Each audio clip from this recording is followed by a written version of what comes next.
Mga kapuso, nagbabalik po tayo dito sa bahagi ng Philcoa, malapit sa Quezon City Memorial Circle. At sa ngayon, marami pa naman tayong nakikita mga jeepney at hindi naman tayo nakakita ng hindi pangkaraniwang pagdami ng mga nag-aabang na pasahero. Bagamat ayon sa ilang mga kawani o yung mga traffic enforcer ng MMDA, sabi nila parang hindi ganun karami ang mga pasahero ngayon.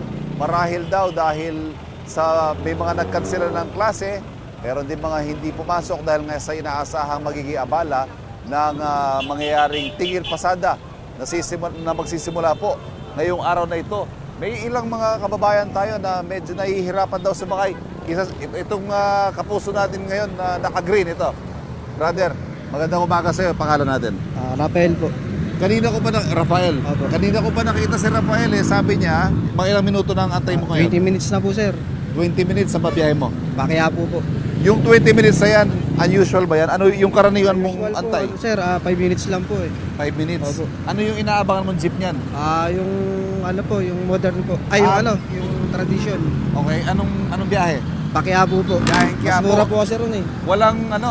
Wala ka nakikita o meron pero puno? Meron po, pero sobrang puno po talaga. Okay. Sige.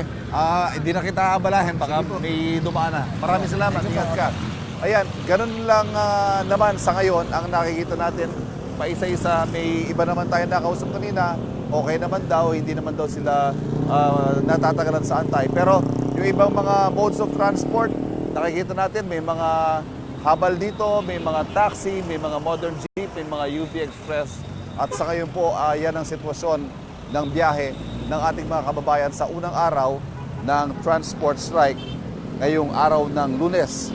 Kapuso, huwag magpapahuli sa latest news and updates. Mag-iuna ka sa balita at mag-subscribe sa YouTube channel ng GMA Integrated News.